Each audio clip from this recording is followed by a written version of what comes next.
안녕하세요. 저희 12기 멘토 양성 과정에서 이렇게 만나 뵙게 돼서 반갑습니다. 또 이 코로나19로 인해 이렇게 언택트 교육이 진행되다 보니 좀 새롭네요. 선생님도 새로우시죠? 네. 그럼 모두들 잘 접속이 되었나 한번 보도록 할게요. 다들 접속이 잘 되었으면 모두들 손을 한번 흔들어 봐 주세요. 안녕 하고요. 안녕. 다 잘 되었나요? 그럼 이번에는 마이크가 잘 되었는지 확인해 보기 위해서 각 방마다 안녕하세요. 저는 누구누구입니다. 하고 말을 한번 소개해보는 시간 갖도록 할게요. 저 먼저 한번 해볼게요. 안녕하세요. 황명기 사회복지사입니다. 반갑습니다. 먼저 황석진 선생님 먼저 해주시겠어요? 먼저 안녕하세요. 누구입니다.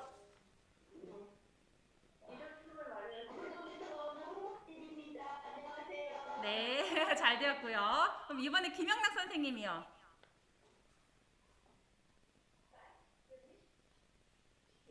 김영락 선생님 잘 되셨나요? 네, 대표님. 아, 네. 그럼 이번에는 최진석 선생님이 한번 대답해 주세요. 안녕하세요. 최준석입니다. 아, 네. 그럼 이번엔 김상희 선생님은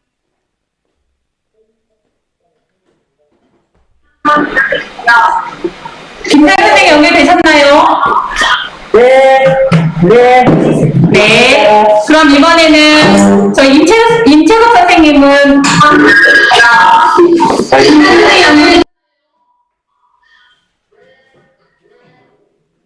김채 선생님 되셨나요? 그럼 이번에는 마지막으로 오철승 선생님이요.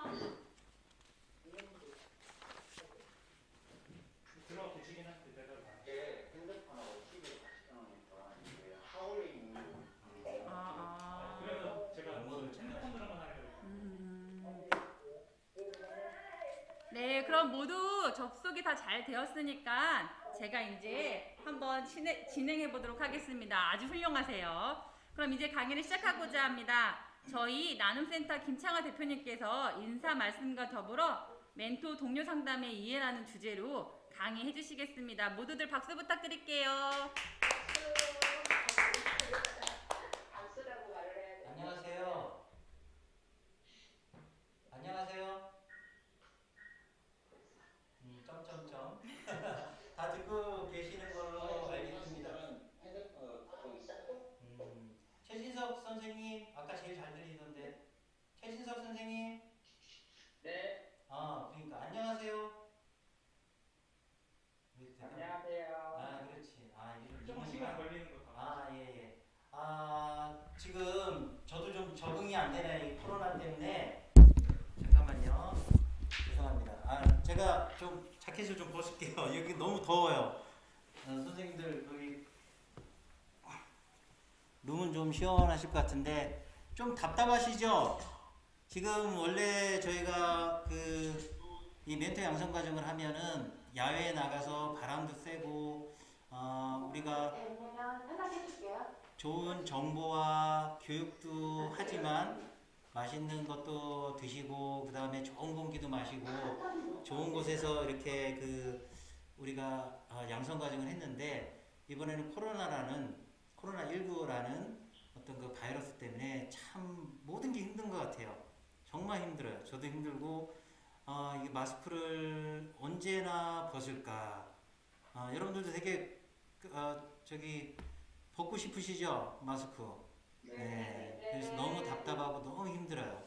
근데 우리가 그전에는 이렇게 진짜 마스크를 벗고 신선한 공기를 마음껏 마시고 그리고 사랑하는 사람들과 앞에서 편하게 대화하고 그러던 것들이 지금은 너무 생소하잖아요. 하려고 해도 하지도 못하고. 그러니까 참 그런 것 같아요. 우리가 옆에 있을 때는 소중함을 모르는데 나중에 지나보면 되게 소중하고 되게 이것들이 가치 있고 중요한 것들이라는 걸 좀 알 것 같아요. 하여튼 우리 선생님들 아까쯤에 제가 몇 분 인사를 했는데 다 건강하신 것 같아요. 네, 우리 확진자는 없으시죠? 네? 네, 확진자. 근데 살이 많이 찌잖아요. 네? 요즘 뭐 우스갯소리로 확진자라 그러더라고. 근데 예. 그래서 체중으로 보면 모두 확진자 같은데 바이러스 감염은 안 된 것 같아요. 제가 이제 우리 네 알겠습니다. 이게 적응이 좀 안 되네요. 우리가 이제 제가 이제 강의할 내용은 멘토 동료 상담이 이해라는 파트예요. 근데 우리 이제 다음에 오시는 강사님이 전문적으로 아마 좋은 강의를 해주실 거고요. 저는 제가 이제 겪었던 그리고 제가 이제 좀 읽었던 그런 것을 토대로서 여러분께 좀 쉽게 설명드리려고 그래요. 자, 우리 센터에서는 지금 멘토라 그러는데 멘토가 뭔지 아세요? 우리 황석진 선생님 멘토. 데이터 무시하기 주소 데이터를 물어본다. 네, 물어본다. 여기 지금 다 들립니다. 황석진 선생님, 최진석 선생님, 네. 멘토가 뭐예요? 우리 알고 계신 멘토가 뭐라고 생각해요? 멘토가 뭐예요? 그냥 도와주는 사람. 왜? 그래요? 도와주는 사람. 맞아요. 도와주는 사람 맞아요. 쉽게 말하면 도와주는 사람이에요. 네. 그리고 보면 이제 우리 사회에서도 지금 멘토링 많이 나오잖아요. 우리 사회에서는 보면은 이제 학교에서는 선배와 후배끼리 멘토를 형성하고 직장에서는 이제 신입사원이 들어가면 이제 선배 사원이 OJT라고 언더잡 트레이닝이라고 그러는데 OJT라고 또 이렇게 멘토와 멘티를 엮어줘요. 그리고 우리가 종교 집단이라든지 아니면 여러 분야에서 이 멘토를 많이 써요. 근데 우리 장애인 쪽에서는 멘토 말고 또 다른 용어가 있죠. 아시는 분? 오늘 저녁에 맛있는 거 사드릴 건데 아시는 분? 멘토 대신 어떤 용어를 쓰죠? 우리 장애인 쪽에서는? 응? 네. 동료 상담. 동료 상담. 네, 영어로는 peer counseling이라 그러는데 요것도 하나의 우리 사회에서 말하는 멘토예요. 그러면 우리 멘토가 이게 우리가 뭐 과자 이름도 아니고 사탕 이름도 아니고 네? 멘토가 있는데 그러면 이 멘토가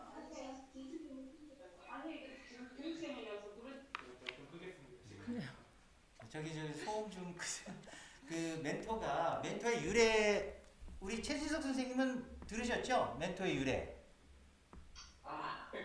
멘토가 영어일까요? 아니면은 영어 보면 우리가 스승하면 티처인데 멘토를 제가 유래를 알려드릴게요. 이 멘토라는 게 원래 사람의 이름이었어요. 사람의 이름을 쓰는데 그리스 신화에 보면 오디세우스라는 왕이 있었어요. 오디세우스 왕인데 우리 트로이 전쟁은 많이 할 거예요. 트로이 전쟁 하면 뭐 우리 인터넷에 보면 트로이 목마 해가지고 막 감염되는 것도 있잖아요. 이렇게 그러니까 침투한다 그랬고 그래서 트로이 전쟁이 한 10년 정도 계속 지속이 됐는데 그 10년 동안에 이제 오디세우스가 떠나면서 멘토라 이름이 사람 이름이에요. 멘토라는 친구한테 자기 아들 텔레마쿠스를 잘 부탁을 한 거예요. 근데 이 전쟁이 너무 오래되다 보니까 10년 동안 지속이 됐어요.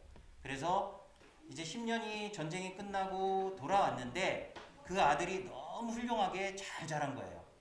때로는 멘토가 아버지처럼, 때로는 어머니처럼, 때로는 친구처럼, 때로는 스승처럼 잘 가르친 거예요.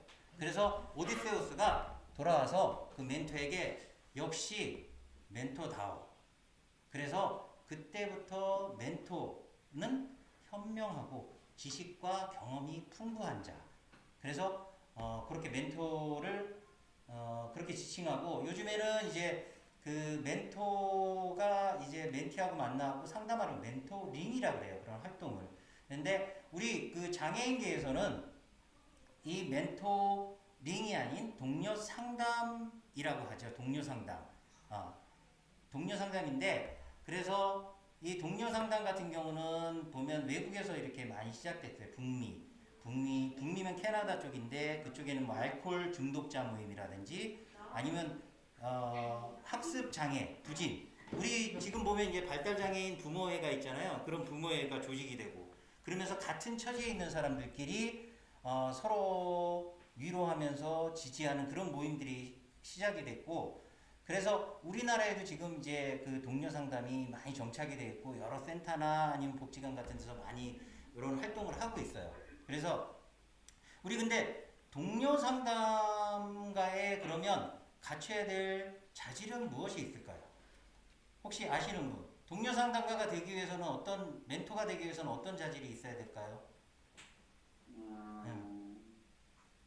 고민은 우리 예? 경험 아닌가요? 그렇죠. 경험이 풍부해요. 아까 그 멘토는 지식과 경험이라 그랬죠. 우리가 네. 경험과 지식이라면 우리가 전문적이고 어디 높은 그런 어떤 지식이 아니라 뭐 대학원 석사 박사 지식이 아니라 자기가 선행적인 그 지식이 있죠. 경험. 자기가 경험한 거. 근데 우리 최준석 선생님이나 누구나 이렇게 우리 황덕진 선생님 그리고 다른 분도 계시지만 본인들이 이제 경험한 거를 다 다른 사람이 경험한 건 아니에요. 그렇기 때문에 그거 하나가 다른 사람과 또 달라요. 그래서 그런 어떤 선행적인 경험이 있어요. 같은 처지. 그런 분들이 동료 상담이 될 수 있는 거예요. 똑같은. 예를 들어서 우리 같은 경우는 장애인들이 장애를 입었죠. 장애를 물리적인 어떤 장애를 입고 또 장애인 어떤 환경에서 같이 살고 있고 그런 것이 하나의 동료 상담가가 될 수 있는 것이에요. 근데 이 동료 상담가가 또 지켜야 될 게 있어요. 뭐냐면 첫 번째가 이제 고민하지 말라. 그러니까 내담자, 우리가 상담하는 어떤 동료 상담가에 대해서 고민하지만 안 돼요. 좀 이상하죠. 엄마로서 왜 고민을 안 해? 근데 이 고민이라는 게 그래요. 고민을 하게 되면 이게 상대방의 문제가 아니라 내 문제가 돼버려. 그래서 상대방의 내담자는 사라져버리고 주체적인 게 없어져요. 그리고 객관적으로 문제를 보지 못해요.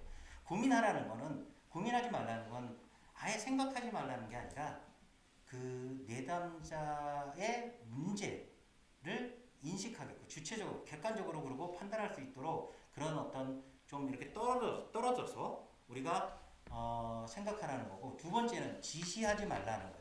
우리가 동료 상담 보면 어떤 분들은 지시를 해요. 이렇게 해라. 이렇게 해야 된다. 근데 항상 보면 그 상담하시는 분들은 스스로 문제 해결을 가지고 있어요. 가지고 있는데 결정을 못하는 거예요. 그걸 들어주고 지지해 주기를 바라는 거지 뭘 이렇게 해라 가이드를 주고 지시를 하면 안 돼요. 그래서 스스로 결정할 수 있게 하고 세 번째는 우리가 동정하지 말라. 우리 보면은 예전에 보면 우리가 장애우 하잖아요. 장애우도 원래는 틀리잖아요. 장애인이잖아요. 장애우도 하나의 어떻게 보면 친구, 동정의 어떤 표현이기 때문에 동정해서는 안 돼요. 동정을 한다는 건 뭐냐면 이 사람이 일단 불쌍하다. 이 사람은 아무것도 할 수 없다는 낙인이에요. 그래서 동정하지 말고 이 사람은 스스로 자신이 이러한 어려움을 극복할 수 있다는 그런 생각을 갖게끔 그리고 본인도 상담자도 그렇게 가져야 돼요.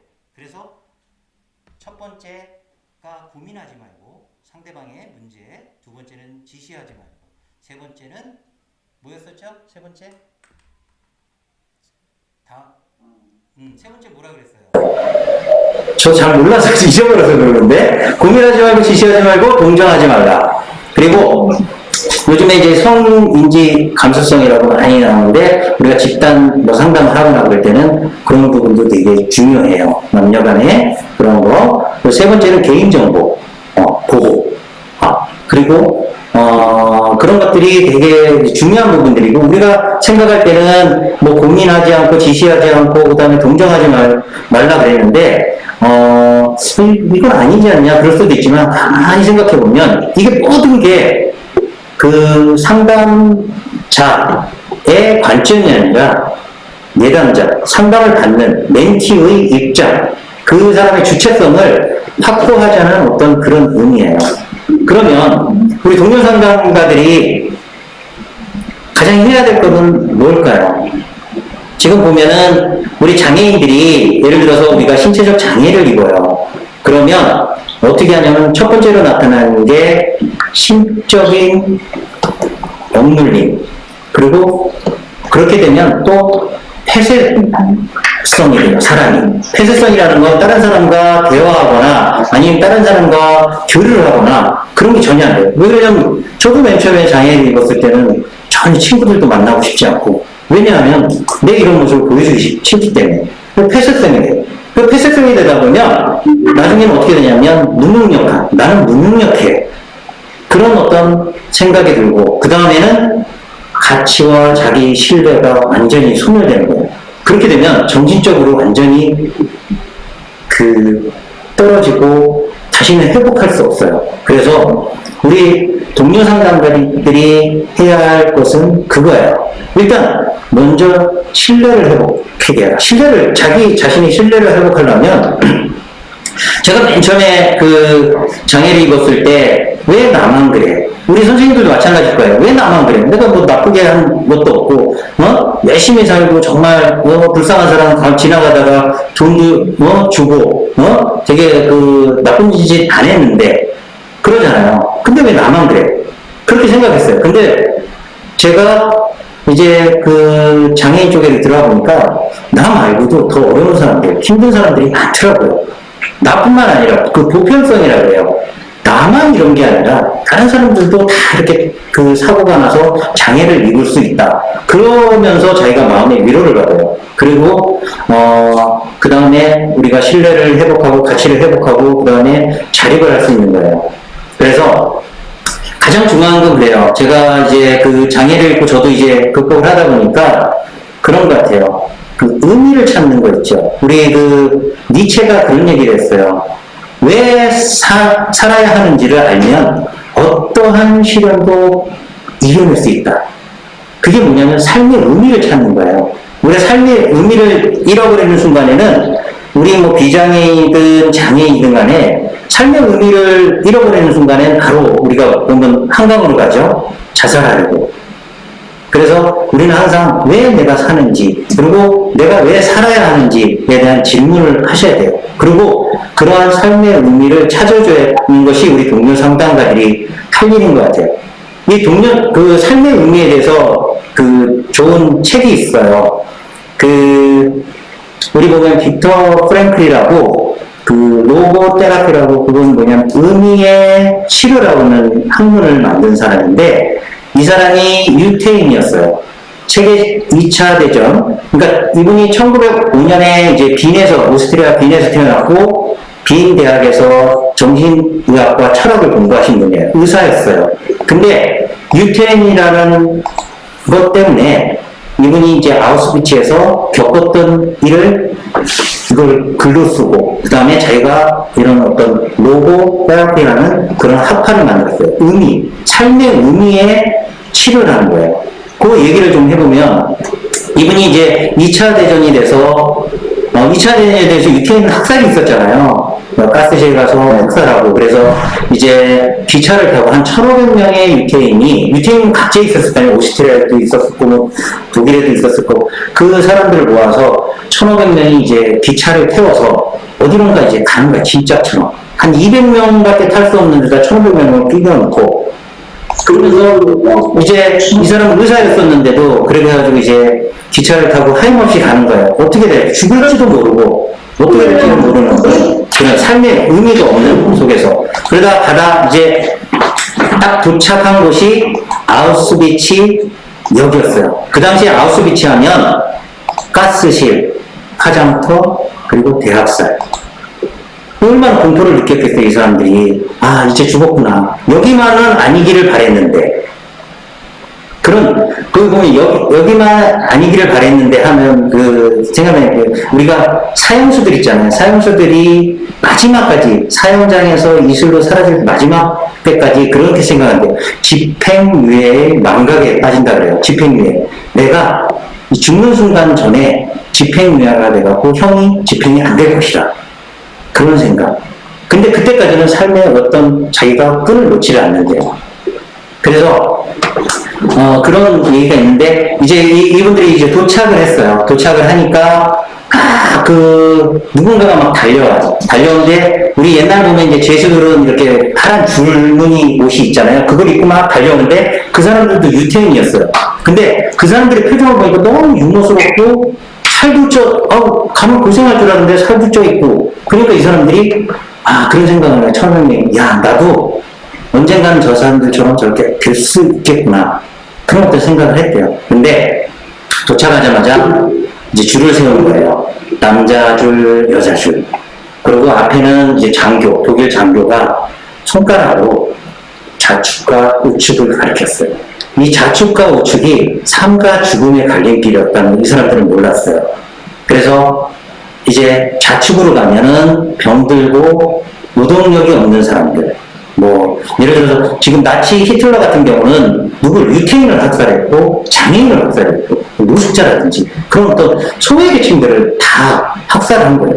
그러니까 그런 사람들을 좌측으로 보내고, 그리고 작업을 할 수 있는 사람은 우측으로 보낸 거예요.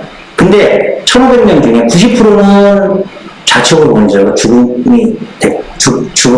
죽게 되었고 10%만이 우측으로 가서 작업을 하게 된 거예요. 근데 이제 좌측으로 간 사람들한테는 비누 한 조각씩을 줬대요. 그러니까 딱 목욕탕이라고 딱 써있고 거기 딱 들어가서 이제 목욕을 하고 이거 괜찮네 딱 했는데 거기 뭐가 있었을까요? 가스. 거기서 목욕을 하면서 모두 가스실에서 돌아가시고 그 다음에 죽은 거예요. 근데 그 10% 우측에 작업장으로 간 사람 10명, 그 10%조차도 편한 삶이 아니었어요. 딱 가니까 그 2평 정도 되는 방에 남자 9명이, 그때는 되게 막 진짜 얼음도 막 오고 거기 보면 영하 막 20도 막 그런데 얼마나 좋겠어요. 근데 딱 담요 2장을 주더래요. 그럼 어떻게 되겠어요? 담요 2장을 주면 9명이 자려면 옆으로 모로 누워서 자야 되겠죠. 그래가지고 잤대요. 그런데 거기서 그런 고통을 느끼면서 이 사람이 책을 쓰기 시작했어요. 죽음의 수용소, 아우슈비츠. 근데 거기서 어떤 사람은 깨진 유리 조각 가지고 면도를 했대요. 또 어떤 사람은 또 자기 피부 혈색을 좋게 하기 위해서 계속 문지르고 운동하고, 근데 또 어떤 사람은 무기력하게 그냥 멍하니 있었고. 근데 나중에 이 두 그룹은, 한 그룹은, 그러니까 열심히 면도하고 혈색을 좋게 했던 사람들은 일을 할 수 있다는 그런 평가를 받아서 죽음을 면했고, 나머지 사람들은 다 화장터로 다시 가는 거예요.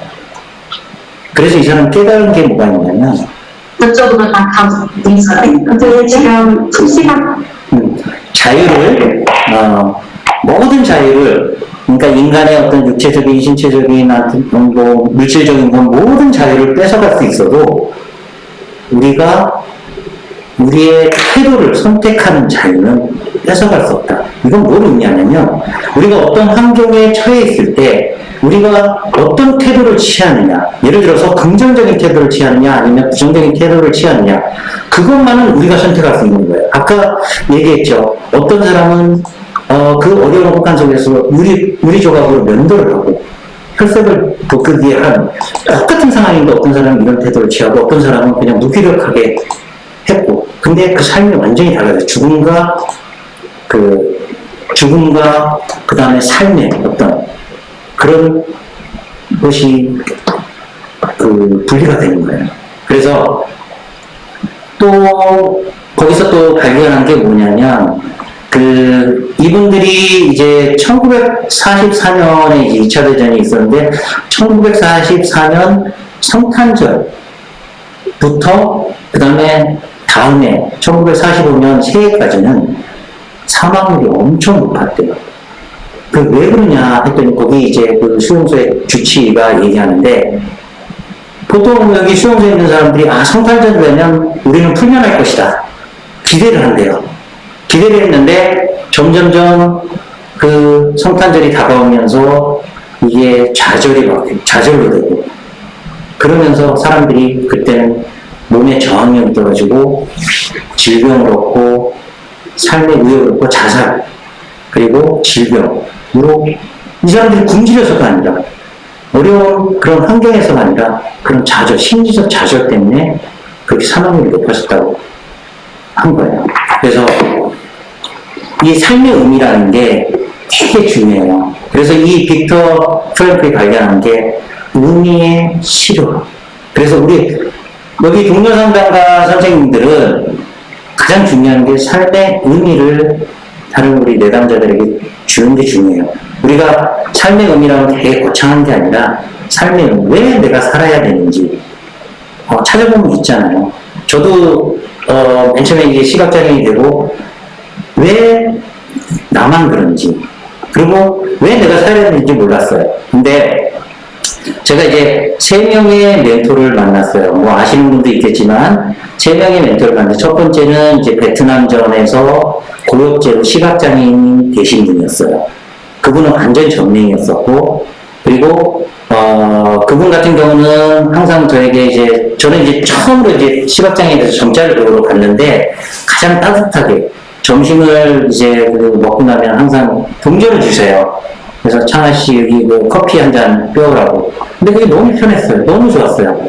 왜 그러냐면 나는 좀 보고 있었는데 이분은 아예 못 보는, 고엽제 아시죠? 고엽제. 풀 죽이려고 베트남 전쟁 때 그 베트공들이 숨어 있으니까 그 풀 죽이려고 그 뿌렸는데 그게 사람의 눈까지, 사람의 몸까지 해가지고 그게 그 사람이 이제 실명이 된 거예요. 근데 그분 같은 경우 이제 그렇게 따뜻하게 했는데 그 어느 날 갑자기 그 TV를 보는데 그 뉴스에서 그 이렇게 CCTV에, 그때는 제가 좀 봤어요. CCTV에 지하철에서 이렇게 떨어지면서 그 기차가 들어온 거예요. 그게 CCTV에 보면서 그 50대 남성이 지하철에서 시각장애인이 떨어져서 사망했다.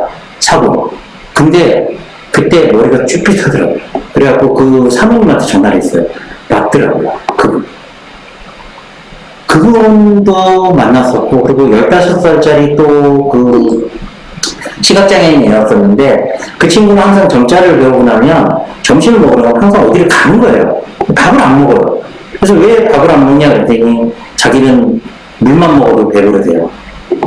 근데 그 복지관이었었는데, 그때 1,500원인가 점심이었었는데, 그게 없어서. 그러면서 제가 느꼈어요. 아, 나는 정말 행복하게 살았구나. 근데 그 친구는 그래서 제가 이제 식권도 사줬죠.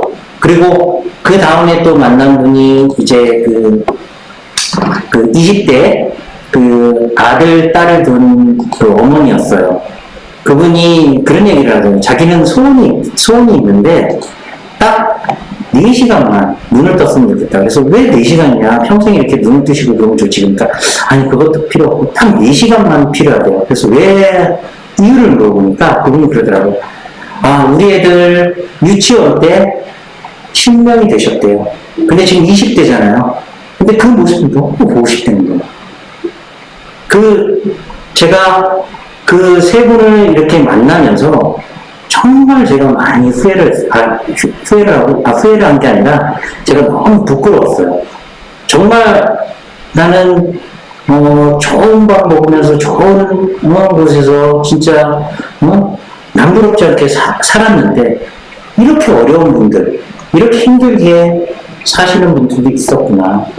그러면서 그때 제가 마음을 먹으면서 내가 이게 시각장애인들을 위해서 뭔가를 해야 되겠다. 그런 생각을 하고 이렇게 센터를 하게 됐습니다. 그래서 우리 이 3분이, 지금 한 분은 이제 이 세상에 없지만 이 3분이 저의 인생을 바꾸는 큰 멘토가 됐어요. 이분들이 뭐 지식이 풍부하거나 아니면 경험이 풍부하거나 그러지는 않았어요. 물론 다른 분야에서는 있었지만, 그렇지만 저에게는 제 인생을 바꾸는, 제 삶의 의미를 부여하는 멘토가 됐어요. 우리 선생님들도 마찬가지일 거예요. 그런 분들을 많이 만나셨을 거예요. 그래서 우리 지금 얘기했듯이 우리 선생님들은 그런 제가 만난 그런 멘토 같은 소소하지만 우리 이웃에 있는 누구나 멘토가 될 수 있어요. 그리고 멘토라 하면 우리가 사람과 사람이 멘토와 멘티가 될 수도 있지만 우리가 하나의 명언이라든지 저는 저의 이제 글귀 명언은 부르는 돈은 이끼가 끼지 않는다. 항상 열심히 살자. 예? 그게 제 이제 명언인데 그것도 하나의 멘토가 됐어요. 저희 인생의 멘토. 그리고 우리 보면 이제 중거 집단이라든지 중거 집단 같은 경우는 이제 우리가 우리 시각장애인 쪽에 이제 이런 우리 센터도 될 수 있고요. 그리고 우리 뭐 산악회라든지 우리 장애인 모임도 될 수 있고 그런 것들이 다 훌륭한 멘토예요. 그러니까 우리가 얻고 삶의 의욕을 느낄 수 있는 모든 것들은 우리의 좋은 멘토가 될 수 있어요. 우리 선생님들도 오늘 좋은 멘토가 되기 위해서 이렇게 모였잖아요. 그리고 우리 이제 제가 살다 보니까 그런 게 있더라고요. 삶에 있어서 또 기준점이 있어요. 기준점. 이거는 이제 약간 그 마케팅 용어인데, 레퍼런스 포인트라고 해요. 참고점이나 기준점. 제가 이제 미국에서 잠깐 공부를 할 때, 한국 매장하고 미국 매장이 큰 차이가 있었어요. 그러니까 우리 매장에 들어가면 맨 처음에 상품이 하나씩 진열되어 있죠. 가격표하고. 한국과 미국이 완전히 틀리더라고요. 우리 최민수 선생님 아시죠? 미국은 어떤 제품이 맨 앞에 그 매장에 있어요? 딱 보이는 매장에. 가격이 비싼 거, 싼 거. 가격이 비싼 제품이 있을까요? 싼 제품이 있을까요? 우리나라 먼저. 우리나라 먼저요? 우리나라는 싼 제품이요. 네? 우리나라 싼 제품을 앞에다가요. 어때요? 싼 제품이요? 네. 질문을 대답을 의도하는 것 같아요. 싼 제품. 그 미국은요? 비싼 제품. 비싼 제품. 다른 분은 또 다른 의견이 있으신 분 혹시 있으세요? 반대로 맞았다. 반대로요? 맞는데. 맞았어요. 우리 최진 선생님 맞았어요. 우리나라는 그 매장 맨 앞에 진열해 놓는데 가장 싼 제품을 해요. 뭐라 그래요? 그걸. 우리 낚시. 미끼 상품. 그래서 미끼 상품인데 외국은 제일 비싼 거, 제일 좋은 거를 매장 앞에다 놔요. 지금은 좀 바뀌었을지도 몰라요. 근데 우리나라 같은 경우는 왜 그걸 놔두냐면 그걸 보고 오면 사람이 예를 들어서 거기가 이제 가전 TV 매장인데 20만 원짜리 TV가 있어요. 30인치가. 그러면 미끼 상품. 근데 들어가면 들어갈수록 가격이 비싸져요. 근데 그때서부터는 이제 우리 한국에서는 판매원의 능력이죠. 근데 외국 같은 경우는 가장 비싼 것을 놔둬요. 그래서 예를 들어서 300만 원짜리. 그러면 우리가 생각할 때, 이 가게는 300만 원짜리 가게구나. 근데 들어가면 들어갈수록 진짜 그래요. 매장에 들어가면 들어갈수록 가격이 싸져요. 맨 끝에는 20만 원짜리가 있어요. 우리나라는 20만 원짜리가 들어가면 300만 원짜리에서 왜 이렇게 비싸? 20만 원짜리라고 생각하고 들어왔는데 비싼 거예요. 근데 외국은 300만 원짜리라고 생각하고 들어왔는데 점점점 가면 갈수록 20만 원으로 주니까 싸다. 그러면 사다는 거예요. 근데 우리나라는 반대로 20만 원이라고 20만 원 되겠지? 그 정도라고 생각하고 들어왔는데 나중에 되면 300만 원, 250만 원. 나가려고 그러면 어떻게 해요? 판매는 작죠? 능력. 우리나라가 잘못됐다는 게 아니라 그건 하나의 어떤 문화적인 어떤 차이일 수도 있어요. 근데 이 말씀을 왜 드리냐면 우리가 항상 그 눈높이라고 했죠. 기준점. 기준점의 차이 때문에 이렇게 우리가 선택이라는 것이 달라질 수가 있어요. 우리가 눈높이.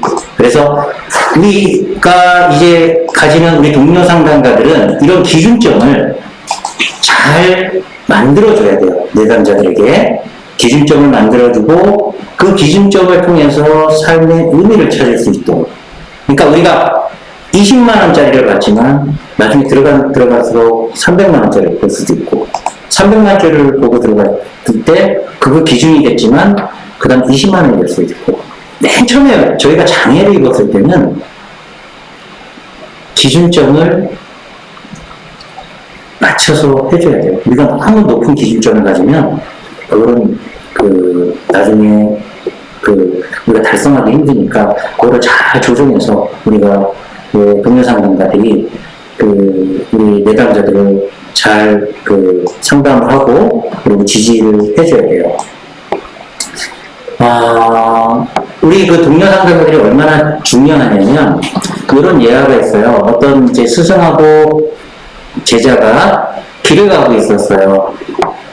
스승이 이렇게 지나가다 보니까 저 앞에 종이가 하나 있어요. 종이가 하나 있어서 제자보고 저 종이를 주워오너라 했어요. 주워오라고 딱 하니까 제자가 이제 쫄래쫄래 가가지고 이제 종이를 주워왔어요. 그러고서 물어봤어요, 스승이. 그 종이는 어떤 종이 같냐 물어봤어요. 그랬더니 이것은 생선을 싼 종이 같습니다. 그래서 어떻게 그걸 아느냐 하니까 종이에서 생선 냄새가 납니다. 그리고 또 지나가고 있었어요, 길을. 근데 또 종이가 있어요. 어떤 종이가 있었을까요?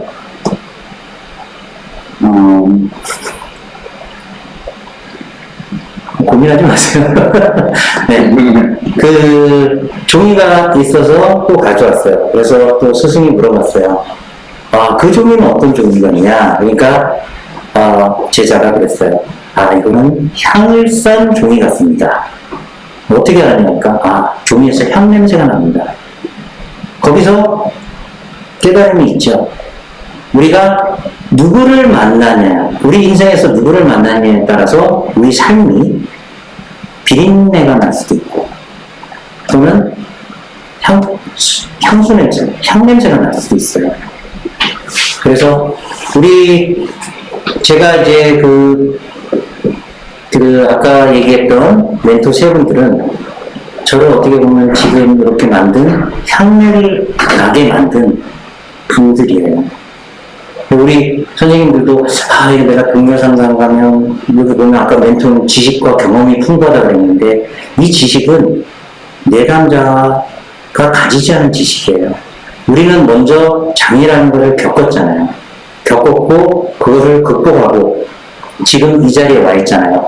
그게 하나의 큰 교육이고 상담의 어떤 매뉴얼인 거예요.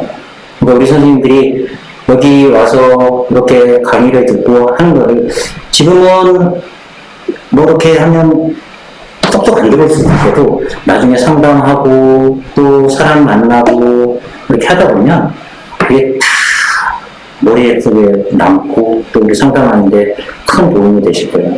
우리 선생님들 하여튼간에 이번에 우리 동료 상담 그 교육을 지금 언택트로 진행하는데 우리 선생님들이 가장 동료 상담가로 해야 할 거는 우리 나중에 걸어온 중도 시각장애인이나 장애로 인해서 은둔생활을 하는 우리 장애인들에게 빛과 소금의 역할이 될 수 있는 그런 자질을 만들기 위해서 노력해야 되고, 또 지금 우리가 가진 그런 역량으로도 충분히 일단 장애를 극복했다는 것만으로도 되게 높은 자질이에요.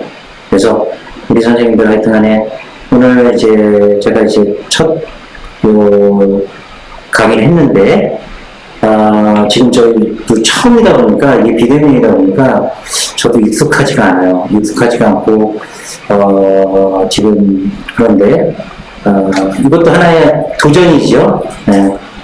저도 이제 센터를 하면서 삶의 의미를 아직은 100%는 못 찾았어요. 계속 찾아나가는 중이에요. 삶의 의미를 찾아보고 왜 살아야 할까. 그러다 보니까 어떠한 어려운 시련도 이겨낼 수 있었던 것 같아요. 우리 선생님도 이것을 명심하세요. 우리 내담자들한테 얘기할 때 왜 살아야 하는지를 본인들에게 한번 물어보세요. 그리고 그러면 어떤 어려움도 이겨낼 것입니다. 우리가 치과에 가면은, 그렇죠. 치과에 가면 공포스럽잖아요. 소리. 생각하고 막 고통스럽고 힘들고, 근데 치료하고 나면 또 가끔 잊어버리잖아요. 그런 어떤, 우리가 장애로 인해서 어떤 고통과 두려움을 겪었지만, 시간이 지나고 나면 모두가 평온해지잖아요. 돌이켜보면 정말 아무것도 아닌 것처럼 그렇게 느껴지잖아요. 우리 선생님도 다 알잖아요. 그거를 전달해 주시면 돼요. 질환은 다 여러분들에게 다 편안함과 행복이 올 것이다. 우리 동료 상담가는 화가가 아니라 안과 의사가 되어야 돼요. 화가는 뭘까요? 화가는 자신이 그린 그림을 남에게 전달하려고 해요. 근데 안과 의사는 그 사람들이 실제로 정확하게 판단하고 볼 수 있게, 그 사람들이 직접 볼 수 있게 하는 거예요. 그래서 우리 선생님들은 화가가 아니라 안과 의사예요. 그러니까 볼 수 있는 기술, 살 수 있는 기술, 우리가 삶의 의미를 찾을 수 있는 기술을 우리 선생님들이 가르쳐 주시면 돼요. 그리고 우리 선생님들은 충분히 장애를 극복했기 때문에 그런 능력을 충분히 가지고 계시고 그러한 자질을 가지고 있다고 저는 믿습니다. 하여튼간에 우리 지금 7분 오신 선생님들은 아마 축복 받으셨을 거예요. 축복 받기를 바라고. 그리고 우리 코로나19가 지금 극성이잖아요. 우리 7분하고 우리 직원들 설명하시죠? 모두 잘 이겨내시고, 하여튼간 추석 명절 전에 저희가 이렇게 하는데, 추석 명절들 다 내려가세요? 내려가시는 분 시골? 네. 우리 최진선 어디로 내려가세요? 저는 화곡동으로 드디어 근처 10분 거리라서. 그래요? 내려가는 게 아니라 그럼 이동하는 거예요. 그죠? 순간 이동. 네. 우리 다른 선생님들은 어떠세요? 다른 선생님들 어떠세요? 다른 선생님들 어떠세요? 저는 못 가요. 못 가세요? 또 우리 다른 선생님, 다른 분? 김상희 선생님. 김상희 선생님. 저는 시장만 갑니다. 신일동이요. 신길동이요? 또 우리 누구시요? 성함이? 오철순 선생님. 오철순 선생님? 잠깐 마이크 꺼져 있고 임채석 선생님. 임채석 선생님. 네, 내려가세요. 저는 집에 있습니다. 예, 알겠습니다. 우리 직원들도 제가 있으라고 하는데, 하여튼 우리 선생님들 하여튼간에, 이제 코로나19 끝나면, 시각장애인 각지를 다니면서, 우리 시각장애인들에게 좌절하고 힘들고, 그런 시각장애인들에게 삶의 의미를 부여해주는 우리 선생님들이 모두 되시길 바라겠습니다. 추석 명절 잘 보내세요. 감사합니다. 네, 감사합니다. 네, 모두들 잘 들으셨나요? 네, 멘토로서의 자세의 중요성을 다시 한번 느껴지는 강의였는데요. 다시 한번 박수 한번 쳐보도록 하겠습니다. 네,